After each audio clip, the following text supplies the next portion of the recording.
कैसे आपने 100 लोगों को बिरयानी सर्व करी बट चावल ही नहीं थे? मैं ਇੰਡੀਆ ਦਾ ਫਸਟ ਐਗਜ਼ੈਕਟਿਵ ਸ਼ੈਫ ਸੀਗਾ ਔਰ 8 ਹੋਟਲ ਮੇਰੇ ਹੇਠਾਂ ਅੰਦਰ ਸੀਗੇ। ਜਦੋਂ ਬੰਬ ਫਟਿਆ ਸੀ ਮੈਂ ਉੱਥੇ ਸੀ ਤੇ ਮੈਂ ਉਸ ਹੋਟਲ ਦਾ ਜੀਐਮ ਸੀ ਉਸ ਟਾਈਮ ਜਦੋਂ ਉੱਥੇ ਬੰਬ ਫਟਿਆ ਸੀ। ਅਸੀਂ ਦੇਖਿਆ ਗਿਰਦੇ ਹੋਏ ਸਭ ਕੁਝ। ਪਹਿਲਾ ਸੀ ਮੈਂ ਇੰਡੀਅਨ ਜਿਹਨੇ hotel management Oberoi school of management 6 ਸਾਲ ਦੀ ਪੜ੍ਹਾਈ ਕਰਨ ਤੋਂ ਬਾਅਦ ਕਿਚਨ ਬਣਨ ਸ਼ੈਫ ਬਣਨ ਦਾ ਫੈਸਲਾ ਕੀਤਾ। 58 ਦੀ ਏਜ ਤੇ ਆਈਟੀਸੀ ਦੇ ਬੰਦੇ ਰਿਟਾਇਰ ਹੋ ਜਾਂਦੇ। ਹੁਣ ਸਾਰੀ ਨੌਲੇਜ ਜਿਹੜੀ ਇੰਨੇ ਸਾਲਾਂ ਦੀ ਸੀ 40 ਸਾਲਾਂ 45 ਮੈਨੂੰ ਲੱਗਿਆ ਕਿ ਸ਼ੈਫ ਦੀ डिमांड बहुत है पर ट्रेनिंग नहीं है। असं एक दूसरे को चोरी कर लेने उतनी अच्छी भी नहीं है और पोचिंग करते हैं अपने शेफ नहीं बनाते या फिर गोरे ले आने तो इन्ना बड़ा वैक्यूम है एक होटल और hotel left right and centre खुल रहे हैं।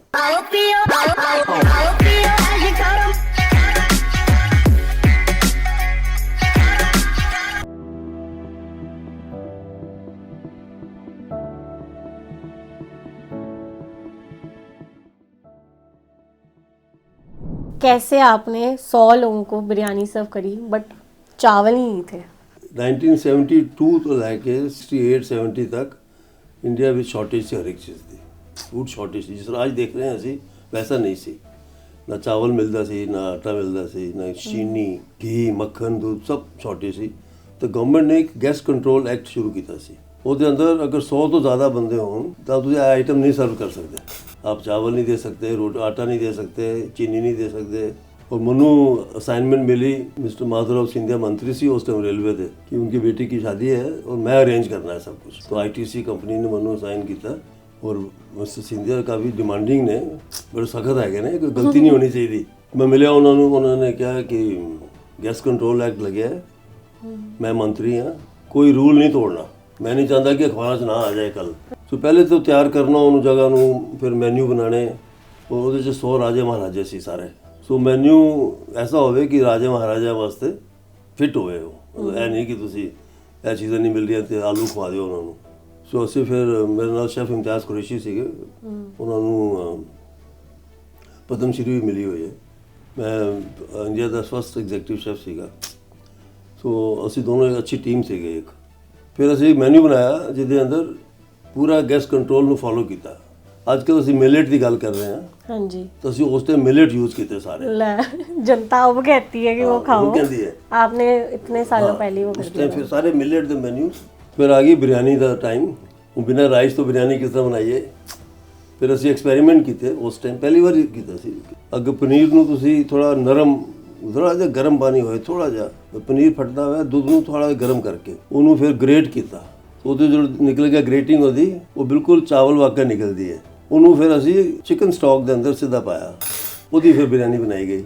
ਉਹ ਫਿਰ ਸਰਵ ਕੀਤੀ ਗਈ। ਉਹਦੇ ਬਾਅਦ ਸਾਰੀ ਪ੍ਰੈਸ ਪਿੱਛੇ ਪਈ ਨਹੀਂ ਤੁਸੀਂ ਰਾਈਸ यूज़ ਕੀਤਾ है। उन्होंने खाने तो बाद बोले मैं कि नहीं राइस नहीं है नहीं है आप रेसिपी बताओ। मैं रेसिपी नहीं दसांगा मैं। अच्छा आज आपने बता दी। आज आप ऐस करके माधवराव सिंधिया इतने खुश हुए कि मैं उन्होंने फैमिली मैंबर बन गया फिर। एंड आई थिंक ये जान के हम भी बड़े खुश हुए। मेरे को तो सुनते ही सब तो पहले मैं इतना सी में है ਇਹ ਵੀ ਹੋ ਸਕਦਾ शेफ कुछ भी कर सकता है। शेफ कुछ भी कर सकता है। मैं Pusa IHM Pusa hotel management school ਹੈ ਉੱਥੋਂ ਮੈਂ ਫਸਟ ਬੈਚ ਹੈਗਾ 62 ਵਿੱਚ ਜੁਆਇਨ ਕੀਤਾ ਸੀ।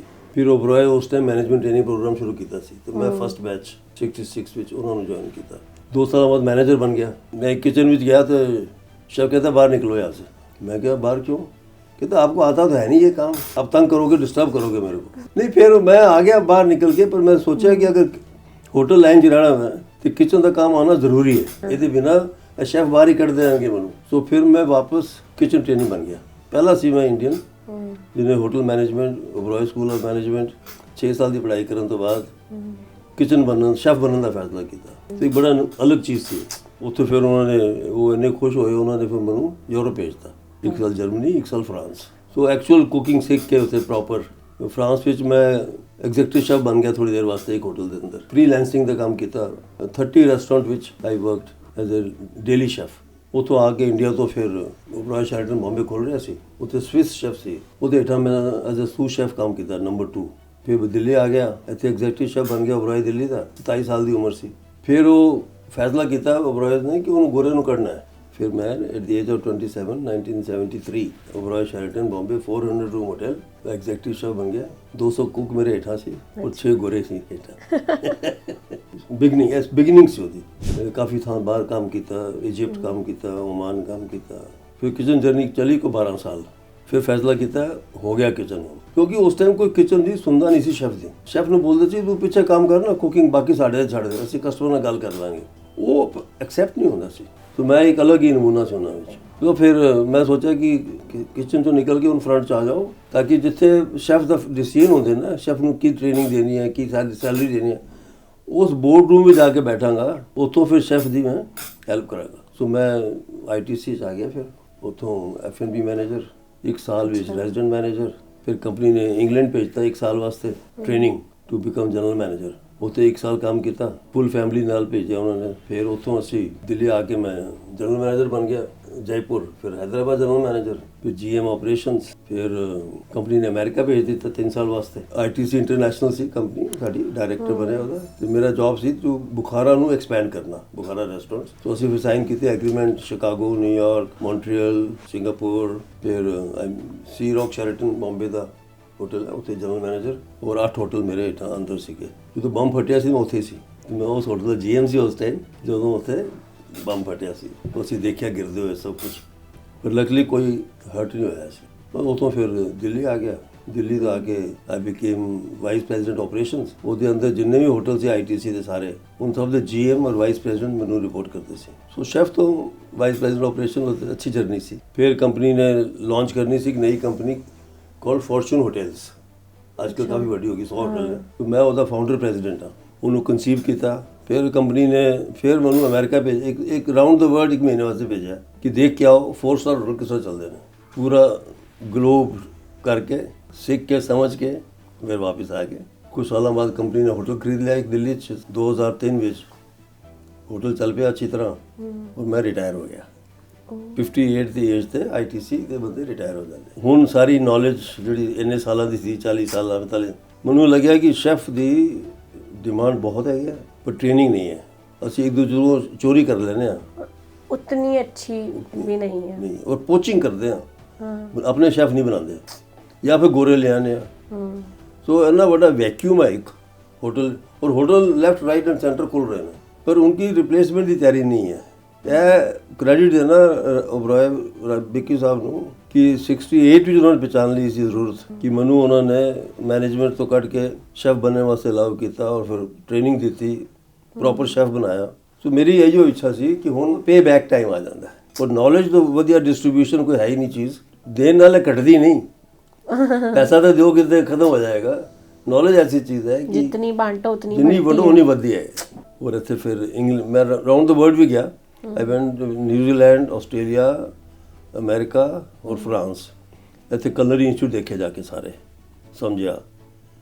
ਉਹ ਫਿਰ ਇੰਗਲੈਂਡ ਦੇ ਨਾਲ ਇੱਕ ਪਾਰਟਨਰਸ਼ਿਪ ਕੀਤੀ, ਉਹਨਾਂ ਦੀ ਹੈਲਪ ਨਾਲ ਕਿ ਇਹ ਜਗ੍ਹਾ ਲੈ ਕੇ ਡਿਜ਼ਾਈਨਿੰਗ ਕੀਤੀ। ਔਰ culinary institute India north India almost ਪਹਿਲੀ ਫਸਟ ਕਲਨਰੀ ਇੰਸਟੀਚਿਊਟ। ਔਰ ਤੇ ਬੜਾ ਅਨਯੂਜੂਅਲ ਸੀ ਕਿਉਂਕਿ ਲੋਕਾਂ ਨੂੰ ਪਤਾ ਨਹੀਂ ਸੀ ਸ਼ੈਫ ਦਾ। ਪਹਿਲੇ ਇੰਡੀਆ ਨੂੰ ਅਲਾਉਡ ਨਹੀਂ ਸੀ ਕੁਆਲੀਫਿਕੇਸ਼ਨ ਦੇਣਾ ਇੰਗਲੈਂਡ ਦੀ।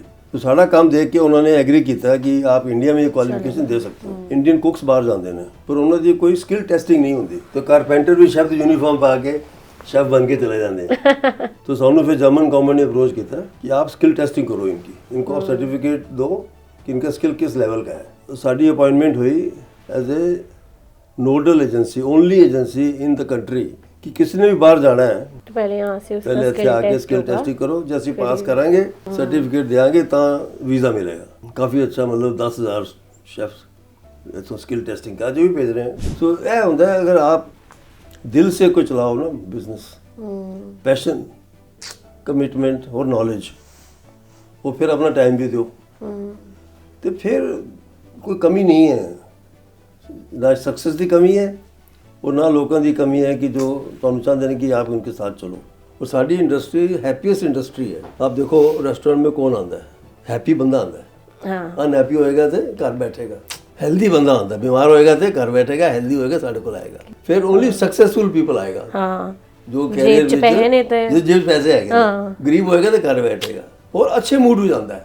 ਅਗਰ ਮੂਡ ਖਰਾਬ ਹੈ ਤਾਂ ਵੀ ਨਹੀਂ ਆਏਗਾ। ਹੈਲਥ, ਵੈਲਥ, ਖੁਸ਼ੀ, ਉਹ ਸਭ ਹੈ। ਤੇ ਅਸੀਂ ਸਰਾਊਂਡਡ ਹੋ ਚਾਰੋਂ, ਸਾਡੇ ਚਾਰੋਂ ਪਾਸੇ ਚੀਜ਼ਾਂ ਹੈਗੀਆਂ ਨੇ, ਸਾਨੂੰ ਵੀ ਉਹਦਾ ਰਿਫਲੈਕਸ਼ਨ ਹੋਏਗੀ, ਅਸੀਂ ਵੀ ਖੁਸ਼ ਰਹਾਂਗੇ, ਹੈਲਦੀ ਵੀ ਰਹਾਂਗੇ, ਹੈਪੀ ਵੀ ਰਹਾਂਗੇ, ਵੈਲਦੀ ਵੀ ਰਹਾਂਗੇ। ਤਾਂ ਇਹ ਪ੍ਰੋਫੈਸ਼ਨ ਤੋਂ ਵਧੀਆ ਮੇਰੇ ਹਿਸਾਬ ਨਾਲ ਕੋਈ ਪ੍ਰੋਫੈਸ਼ਨ ਨਹੀਂ ਹੈ। ਮੈਂ ਹਰ ਜਨਮ ਵਿੱਚ ਸ਼ੈਫੀ ਬਣਨਾ ਚਾਹਾਂਗਾ।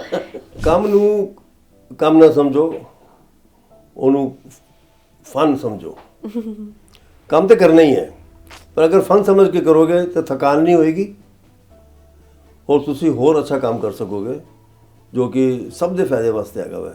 ਆਪਣੀ ਸਿਹਤ ਅੱਛੀ ਰੱਖੋ, ਬਿਨਾਂ ਸਿਹਤ ਤੇ ਕੋਈ ਨੌਲੇਜ ਕਿਸੇ ਕੰਮ ਦੀ ਨਹੀਂ ਹੈ। ਅਗਰ ਤੁਸੀਂ ਬਿਮਾਰ ਪੈ ਗਏ ਤਾਂ ਛੱਤ ਦੇਖੋਗੇ, ਕੰਮ ਨਹੀਂ ਦੇਖ ਸਕਦੇ। ਅੱਛੀ ਐਕਸਰਸਾइज ਕਰੋ। ਮੈਂ ਅਜੇ ਤੱਕ ਵੀ 1 ਘੰਟਾ ਐਕਸਰਸਾइज ਕਰਦਾ ਰੋਜ਼, ਹਿਸਾਬ ਨਾਲ ਖਾਣਾ ਖਾਣਾ, ਤੁਸੀਂ ਵੀ ਫੋਲੋ ਕਰੋ। ਔਰ ਲਾਸਟ ਬਟ ਨਾਟ ਸਭ ਤੋਂ ਬੈਸਟ ਚੀਜ਼ ਹੈਗੀ ਹੈ, ਲਾਈਫ ਲੌਂਗ ਸਟੂਡੈਂਟ ਬਣ ਕੇ ਰਹੋ। ਕਦੀ ਨਾ ਕਹੋ ਕਿ ਮੈਂ ਹੁਣ ਸਭ ਕੁਝ ਸਿੱਖ ਲਿਆ। तो जो तुम लाइफ लॉन्ग स्टूडेंट रहोगे, कोई ना कोई नई चीज़, नया एटीट्यूड, नया स्टाइल तुम सीखते जाओगे, थोड़ी हमेशा डिमांड रहेगी। मेंटर नहीं ढूंढो, ऐसे बनो कि मेंटर ਤੁਹਾਨੂੰ ढूंढे। Chef Virendra Singh Datta signing off. Thank you.